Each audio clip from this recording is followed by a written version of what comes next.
Lombok Barat, Nusa Tenggara Barat. Seorang anggota Intel kepolisian ditemukan tewas dengan cara misterius.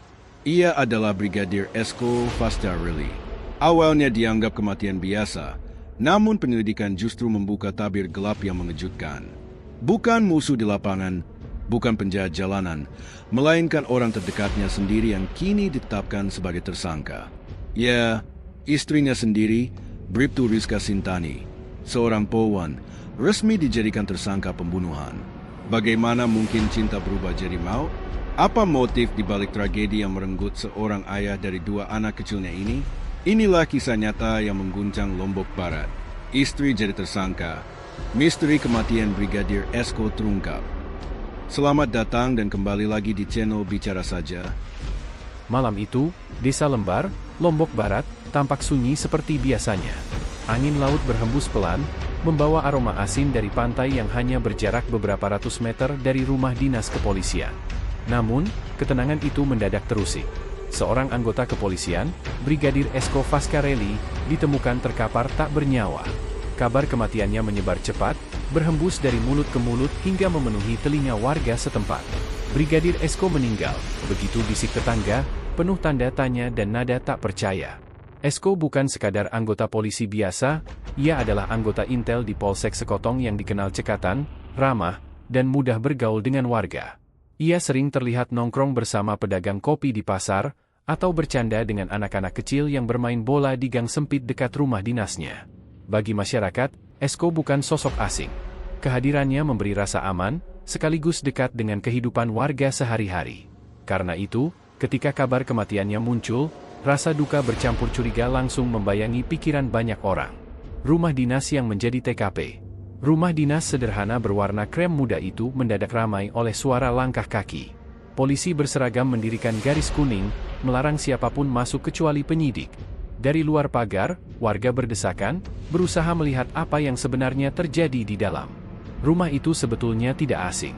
Di sanalah Esko tinggal bersama istrinya, Bribtu Rizka Sintani, seorang polwan muda yang bertugas di Polres Lombok Barat, serta 2 anak mereka yang masih kecil, berusia 7 tahun dan 2 tahun.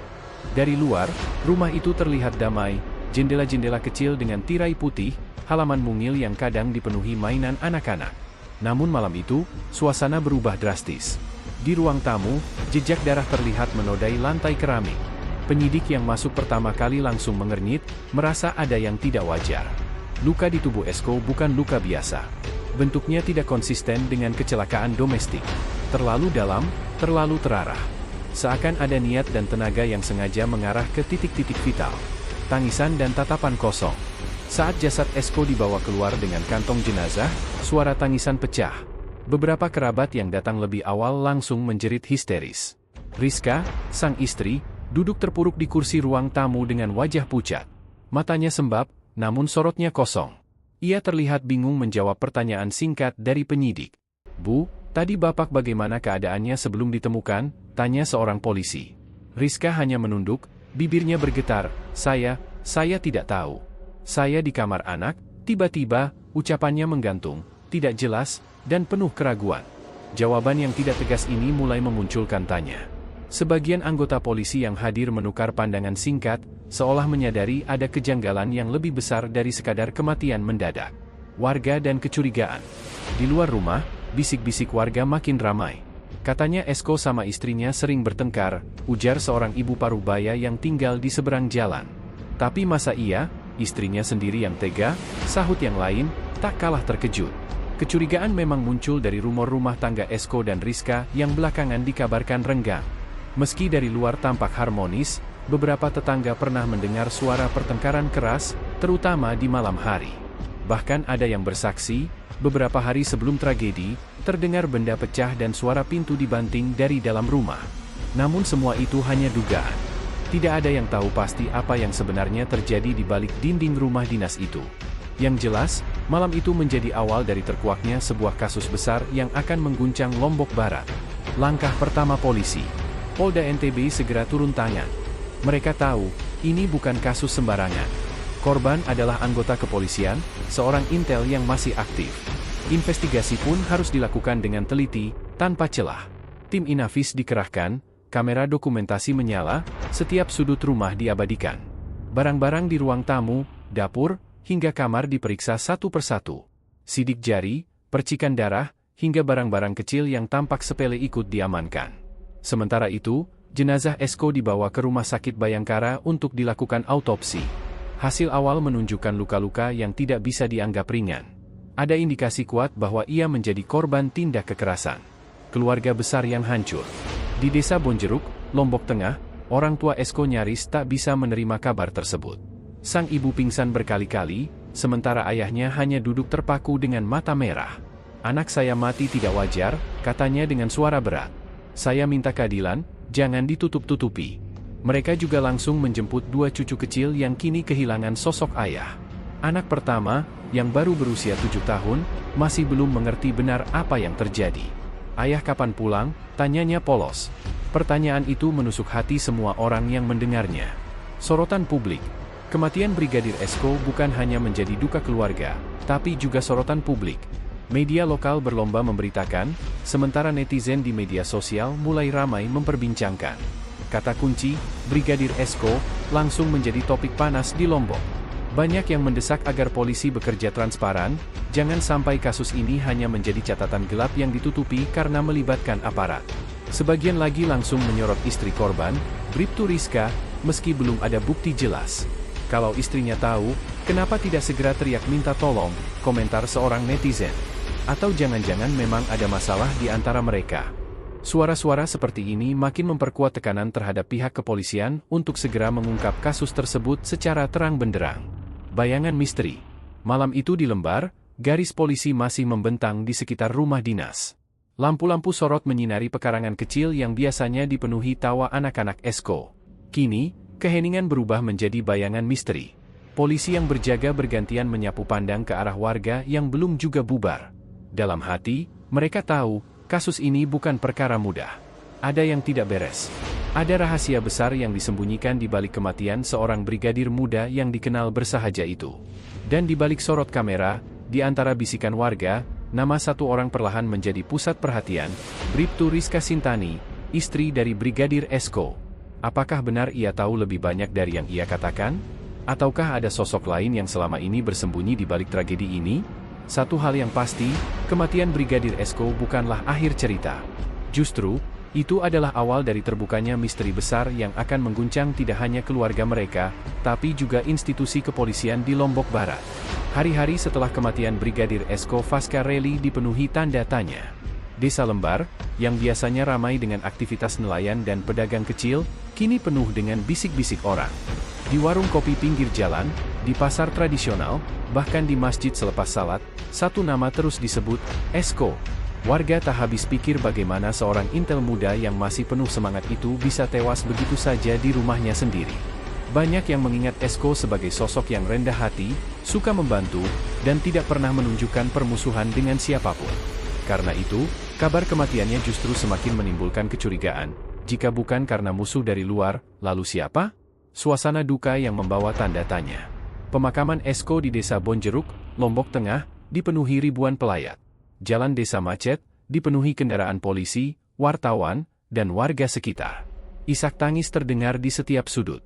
Bribtu Rizka, sang istri, hadir dengan wajah tertutup cadar hitam. Ia menangis, namun tangisannya dianggap sebagian orang tidak wajar. Ada yang berbisik, air matanya keluar, tapi matanya kosong. Ada pula yang menambahkan, seperti bukan tangisan istri yang kehilangan suami. Dugaan-dugaan itu mungkin hanya perasaan orang yang sedang terbawa suasana. Namun bagi keluarga besar Esko, terutama orang tuanya, kecurigaan terhadap Rizka mulai tumbuh. "Sejak awal saya sudah merasa ada yang janggal," kata ayah Esko kepada kerabat dekat. Kalau benar Rizka tidak terlibat, kenapa jawabannya selalu berputar-putar? Langkah penyidik, 53 saksi dan lie detektor. Polda NTB tidak tinggal diam. Mereka menyadari bahwa kasus ini sudah menjadi perhatian besar masyarakat. Tim penyidik bekerja siang malam, mengumpulkan bukti dan memeriksa saksi. Jumlahnya bukan sedikit, lebih dari 53 orang dipanggil. Tetangga, rekan kerja Esko, teman dekat Rizka, hingga keluarga dari kedua belah pihak. Setiap keterangan dicatat rapi, namun banyak yang saling bertentangan. Ada yang mengatakan rumah tangga Esko dan Rizka harmonis, ada pula yang mengaku sering mendengar keributan di malam hari. Beberapa bahkan menduga ada orang ketiga yang menyebabkan ketegangan di antara mereka. Untuk memperkuat penyidikan, polisi membawa teknologi modern. Lie detector, atau pendeteksi kebohongan, dipakai untuk menguji kebenaran beberapa pernyataan kunci. Bribtu Rizka termasuk yang diuji. Hasilnya tidak dipublikasikan, namun bisikan di kalangan penyidik mengatakan ada indikasi kuat kebohongan dalam jawabannya. Desa yang gempar. Di desa Jembatan Gantung, tempat asal Rizka, warga ikut terkejut. Mereka mengenal Rizka sebagai anak perempuan yang cerdas dan disiplin, kebanggaan keluarga karena berhasil menjadi seorang polwan. Namun kini, namanya tercoreng. Beberapa tetangga membicarakan masa lalu Rizka. Dulu dia anaknya keras kepala, kata seorang tetua desa. Kalau punya keinginan, harus dituruti. Bisa jadi wataknya itu terbawa sampai sekarang. Sementara itu, di desa Bonjeruk, kampung halaman Esko, duka bercampur amarah. Keluarga besar korban menuntut agar polisi tidak main-main dengan penyelidikan. Kami tidak mau ada yang ditutupi hanya karena pelakunya juga aparat, kata Paman Esko dengan lantang. Media dan tekanan publik. Kasus ini dengan cepat menjadi konsumsi media nasional. Judul-judul berita bermunculan. Intel Polsek Sekotong tewas misterius di rumah dinas, atau polwan diduga terlibat dalam kematian suaminya. Netizen pun heboh. Di media sosial, nama Esko dan Rizka menjadi trending. Ada yang bersimpati kepada Rizka, menganggap ia mungkin dijebak atau dijadikan kambing hitam. Namun tak sedikit pula yang menuduhnya langsung, tanpa menunggu bukti. Tekanan publik ini membuat Polda NTB bergerak lebih hati-hati. Mereka tahu, setiap langkah yang diambil akan diawasi ribuan mata. Satu kesalahan kecil bisa menimbulkan gelombang protes besar. Potongan-potongan cerita yang menguatkan kecurigaan. Dari hasil penyelidikan, beberapa fakta mulai muncul. Seorang tetangga mengaku mendengar pertengkaran keras malam sebelum Esko ditemukan tewas. Seorang rekan kerja Esko menyebut bahwa beberapa hari sebelumnya, Esko sempat bercerita tentang masalah rumah tangga, meski tidak menjelaskan detail. Ada juga keterangan dari seorang kerabat bahwa Rizka sering mengeluh soal ekonomi, meski keduanya sama-sama berpenghasilan tetap sebagai polisi. Dia bilang uang Esko sering kurang, entah dipakai apa, kata kerabat tersebut. Semua potongan cerita ini semakin menguatkan dugaan bahwa rumah tangga mereka menyimpan bara yang sewaktu-waktu bisa meledak. Kehidupan dua anak kecil. Di tengah hiruk-pikuk penyelidikan, dua anak Esko dan Rizka menjadi korban paling terluka. Anak pertama, seorang bocah laki-laki berusia 7 tahun, mulai paham bahwa ayahnya tidak akan kembali. Ia sering menanyakan kenapa orang-orang ramai membicarakan ibunya. Anak kedua, yang baru berusia 2 tahun, masih terlalu kecil untuk mengerti. Ia hanya sering menangis mencari sosok ayahnya yang biasa menggendongnya sebelum tidur. Kini, keduanya tinggal bersama kakek nenek di desa Bonjeruk. Pemandangan anak-anak itu duduk termenung di beranda rumah nenek mereka, dengan tatapan kosong, membuat banyak orang di desa itu menangis haru. Kasihan sekali mereka, ucap seorang tetangga. Belum besar sudah kehilangan ayah, bahkan ibunya pun sekarang dipertanyakan. Kehati-hatian polisi. Meski arah penyelidikan semakin mengerucut, polisi tetap berhati-hati. Mereka belum mau menyebut Rizka sebagai tersangka. Kita masih dalam tahap pendalaman, kata Kabid Humas Polda NTB, Kombes Muhammad Khalid, dalam sebuah wawancara singkat. Semua kemungkinan masih terbuka, termasuk adanya pihak lain yang terlibat. Namun bagi masyarakat, sikap ini justru menimbulkan spekulasi baru. Ada yang menduga polisi sengaja memperlambat kasus karena pelakunya adalah sesama aparat. Ada juga yang yakin, polisi sedang mengumpulkan bukti sekuat mungkin agar kasus ini tidak mudah digugat di kemudian hari. Bayang-bayang di balik senyum. Di balik sorotan kamera dan kabar berita, sosok Bribtu Rizka tetap menjadi misteri. Ia jarang muncul di depan publik, lebih banyak mengurung diri setelah pemeriksaan intensif. Beberapa wartawan yang mencoba menemuinya hanya mendapat tatapan kosong dan jawaban singkat. Namun, ada satu kesaksian menarik dari seorang penyidik yang enggan disebutkan namanya. Ia mengatakan, setiap kali ditanya detail tentang malam kejadian, Rizka selalu terlihat gelisah. Seolah ada sesuatu yang ingin ia sembunyikan, tapi tidak berani diucapkan. Bayang-bayang kecurigaan terhadap Rizka semakin menguat.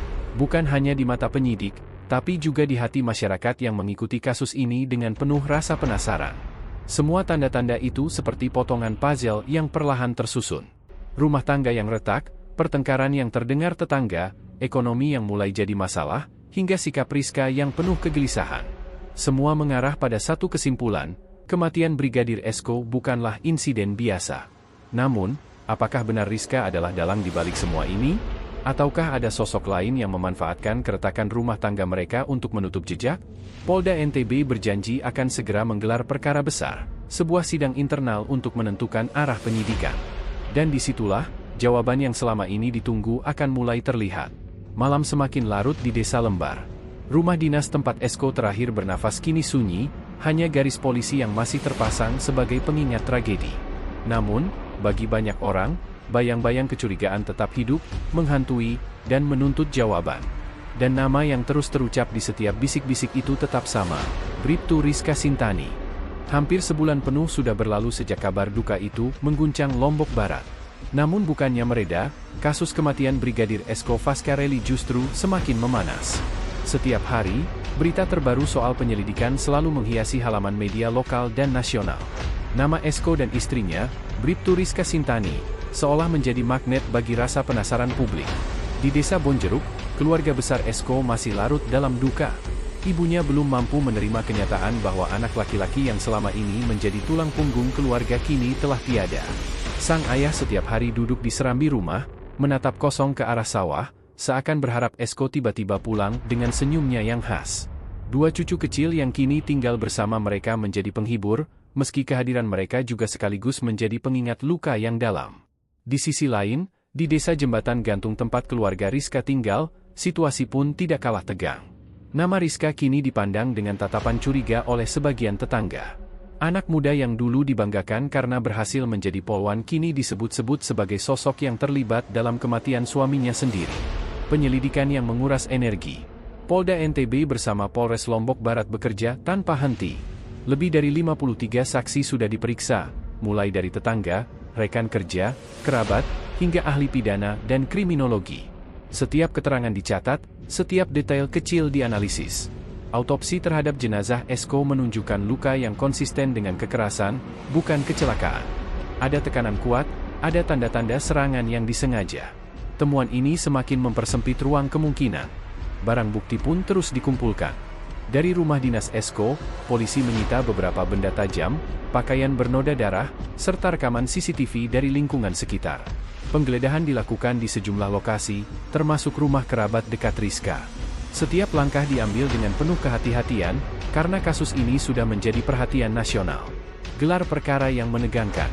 Jumat, 19 September 2025, menjadi hari yang menentukan.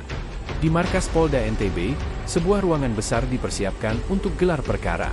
Sejumlah perwira tinggi hadir, bersama tim penyidik, ahli forensik, dan jaksa penuntut umum. Di atas meja panjang, tumpukan berkas kasus setebal hampir 1 meter disusun rapi. Suasana ruangan tegang. Setiap orang menyadari, keputusan yang akan diambil malam itu bukan keputusan biasa. Ini menyangkut nasib seorang anggota Polwan, sekaligus menyangkut nama baik institusi kepolisian di mata publik. Satu persatu, penyidik memaparkan hasil kerja mereka. Foto-foto hasil olah TKP ditayangkan, rekaman kesaksian diputar, hasil lie detektor ditunjukkan. Setiap detail luka di tubuh Esko dijelaskan oleh ahli forensik, lengkap dengan kemungkinan alat yang digunakan. Hasilnya jelas, semua bukti mengarah pada kemungkinan besar keterlibatan Bribtu Rizka. Penetapan tersangka. Setelah lebih dari 4 jam rapat berlangsung, akhirnya keputusan diambil. Dengan suara bulat, tim gelar perkara menyatakan bahwa Bribtu Rizka Sintani resmi ditetapkan sebagai tersangka dalam kasus pembunuhan suaminya, Brigadir Esko Fascarelli. Keputusan ini langsung diumumkan oleh Kabid Humas Polda NTB, Kombes Muhammad Khalid. Dalam konferensi pers yang digelar malam itu, ia berkata dengan tegas, setelah dilakukan gelar perkara, Bribtu Rizka Sintani ditetapkan sebagai tersangka kasus pembunuhan Brigadir Esko. Keputusan ini berdasarkan hasil pemeriksaan saksi, ahli, barang bukti, serta pemeriksaan menggunakan lie detektor. Namun, Khalid enggan membeberkan detail lebih jauh. Ia tidak menjawab ketika ditanya apa motif Rizka melakukan perbuatan itu, atau apakah ada tersangka lain yang ikut terlibat. Penyidikan masih berlanjut, jawabnya singkat. Ledakan reaksi publik. Kabar penetapan tersangka ini menyebar secepat kilat. Malam itu juga, media sosial langsung dipenuhi komentar. Sebagian besar warganet terkejut sekaligus marah. Bagaimana mungkin seorang istri tega menghabisi nyawa suaminya sendiri? Polwan bunuh suami polisi. Ini sungguh gila, tulis seorang netizen. Kasihan anak-anak mereka. Ayahnya meninggal, ibunya ditahan, tulis yang lain dengan nada iba. Di desa Bonjeruk, keluarga besar Esko menyambut keputusan ini dengan tangis lega. Akhirnya terang juga, kata ayahnya. Sejak awal kami sudah curiga. Sekarang tinggal menunggu hukum ditegakkan.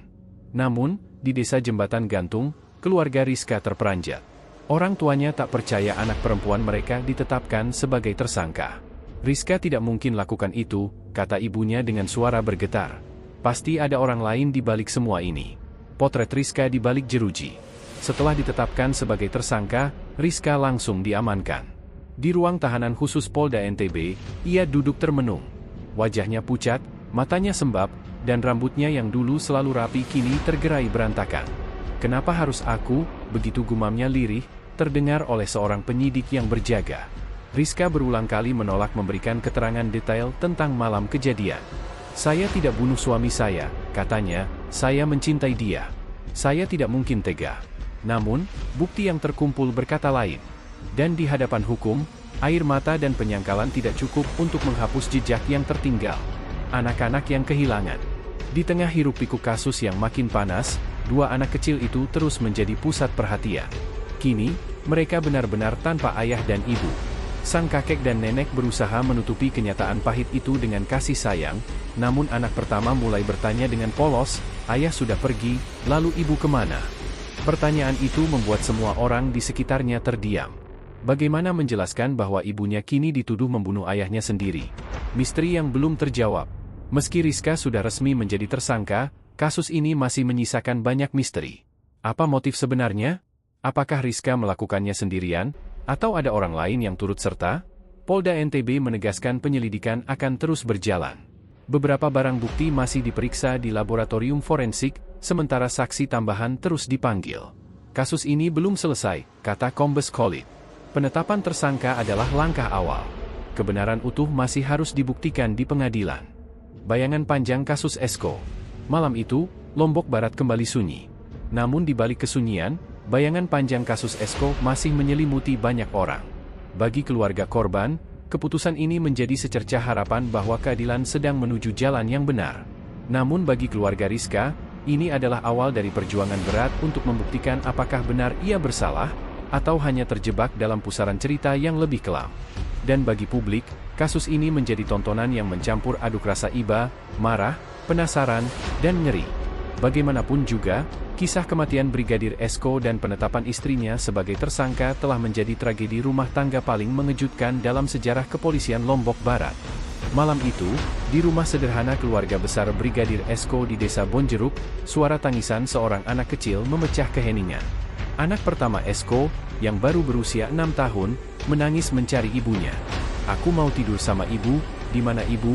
Tanyanya polos sambil mengusap matanya yang sembab. Sang nenek, dengan mata berkaca-kaca, hanya bisa memeluk erat cucunya. Ibu sedang jauh, nak. Tidurlah sama nenek, ya. Jawaban itu tentu tidak memuaskan, tapi bagaimana lagi? Bagaimana menjelaskan kepada seorang anak kecil bahwa ayahnya sudah meninggal dan ibunya kini ditahan polisi karena diduga menjadi pelaku? Di pojok kamar, adiknya yang masih balita tertidur pulas tanpa tahu apa yang sedang menimpa keluarganya. Dua anak itu kini benar-benar tanpa ayah, tanpa ibu. Mereka hanya punya kakek, nenek, dan sanak saudara yang mencoba menutupi luka besar itu dengan kasih sayang seadanya. Beban di pundak keluarga besar. Sejak Rizka ditetapkan sebagai tersangka, kedua anak Esko resmi dititipkan ke orang tua korban. Rumah yang sebelumnya sering kedatangan Esko di akhir pekan kini ramai dengan suara cucu-cucu kecil, tapi juga penuh sesak dengan air mata yang tak kunjung kering. Sang ayah Esko, seorang pensiunan guru SD, berulang kali menghela napas panjang. Tanggung jawab ini berat, tapi kami tidak punya pilihan, katanya kepada seorang tetangga yang datang menjenguk. Ia tahu hidupnya di usia senja tidak lagi ringan, tapi ia juga sadar bahwa kedua cucunya tidak boleh menjadi korban kedua setelah kehilangan ayah dan ibunya. Beberapa saudara Esko menawarkan bantuan, ada yang siap mengasuh, ada yang berjanji menanggung biaya sekolah. Tapi tetap saja, beban emosional dari kehilangan itu tidak bisa dibagi rata. Anak-anak itu masih menunggu ibunya, masih berharap ibunya pulang. Pertanyaan yang menyayat. Hari-hari berjalan penuh pertanyaan polos dari sang anak sulung. Kenapa ayah nggak pulang-pulang? Kenapa ibu nggak jemput aku di sekolah? Kenapa teman-temanku bilang ibu masuk penjara? Pertanyaan-pertanyaan itu bagai belati bagi nenek yang mendengarnya. Ia hanya bisa memeluk erat cucunya sambil berbisik, "Ibu sayang kamu, nak. Suatu hari nanti kamu akan mengerti." Di sekolah, anak pertama Esko mulai jadi bahan bisik-bisik. Beberapa teman sekelasnya sudah mendengar cerita dari orang tua mereka. Ada yang bertanya dengan polos, ada juga yang mengejek tanpa sadar bahwa kata-kata mereka menambah luka. Guru kelas berusaha menenangkan, tapi ia sendiri tak kuasa menahan air mata ketika melihat anak kecil itu duduk termenung di pojok kelas. Rizka dalam jeruji. Sementara itu, di ruang tahanan Polda NTB, Rizka menjalani hari-harinya dengan kebingungan. Ia terus bersikeras bahwa dirinya tidak bersalah. "Saya tidak bunuh suami saya. Saya mencintai dia," katanya berulang kali saat diperiksa penyidik. Namun, setiap kali ia menyebut nama anak-anaknya, suaranya pecah. "Bagaimana mereka sekarang? Siapa yang urus mereka? Saya ingin ketemu mereka," tangisnya tak tertahan. Permintaan Rizka untuk bertemu anak-anaknya ditolak sementara waktu, dengan alasan penyidikan masih berjalan. Polisi khawatir kehadiran anak-anak justru akan memperburuk kondisi psikologis keduanya. Rizka hanya bisa menatap foto anak-anak yang sempat diselundupkan ibunya lewat kunjungan singkat. "Maafkan ibu, nak," bisiknya setiap malam, "ibu janji akan pulang." Media dan sorotan publik. Kasus ini semakin jadi sorotan media. Setiap kali ada update dari Polda NTB, berita itu langsung menghiasi layar kaca dan media sosial. Publik terbelah dua, sebagian yakin Rizka bersalah, sebagian lagi menduga ada pihak lain yang sengaja menjebaknya. Namun, di balik perdebatan publik itu, satu hal yang pasti, dua anak kecil ini menjadi korban nyata. Wartawan yang sempat datang ke rumah keluarga Esko menggambarkan betapa getirnya suasana. Dua bocah yang harusnya riang bermain, kini tumbuh dalam suasana rumah yang diselimuti duka dan kecurigaan. "Ada luka yang mungkin tidak akan pernah sembuh," tulis salah satu jurnalis dalam laporannya. Kehidupan yang berubah. Sejak tragedi itu, rutinitas keluarga besar Esko berubah drastis. Sang kakek yang biasanya menghabiskan waktu dengan bercocok tanam kini harus ikut menyiapkan sarapan untuk cucu-cucunya. Nenek yang sudah renta kini kembali harus berjaga malam ketika sang balita menangis mencari ibunya. Mereka mencoba sekuat tenaga menjaga agar anak-anak itu tetap merasa dicintai. Setiap malam, sebelum tidur, nenek selalu membacakan doa sambil berkata, "Ayahmu sudah di surga, nak. Ibumu sedang diuji. Kita harus tetap kuat." Namun, jauh di dalam hati, ia tahu ucapan itu lebih untuk menguatkan dirinya sendiri daripada cucu-cucunya. Duka yang mengendap.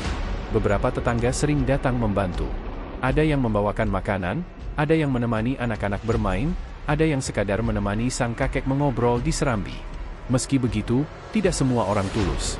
Beberapa masih berbisik-bisik soal Rizka, ada yang menyalahkannya terang-terangan, seolah-olah anak-anak itu juga ikut bersalah karena darah ibunya.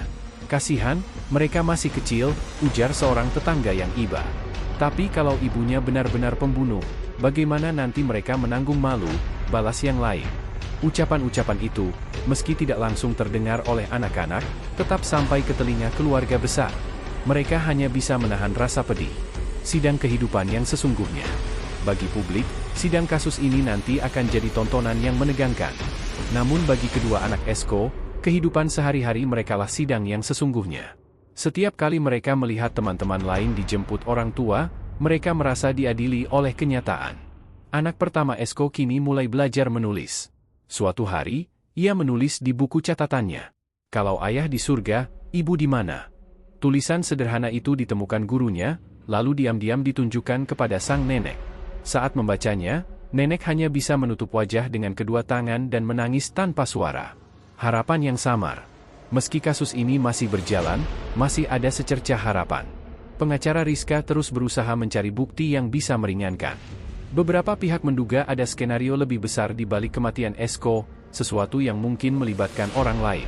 Jika benar, berarti masih ada kemungkinan Rizka terbukti tidak bersalah. Namun, harapan itu tidak serta-merta menghapus kenyataan pahit. Dua anak sudah kehilangan ayah mereka untuk selamanya. Dan meskipun suatu saat Rizka terbukti tidak bersalah, luka batin anak-anak itu akan tetap membekas. Bayang-bayang masa depan. Malam kembali turun di desa Bonjeruk. Dua anak kecil itu tidur di pelukan neneknya. Sang nenek menatap langit-langit rumah sambil berdoa lirih, "Ya Tuhan, berikanlah kekuatan pada anak-anak ini.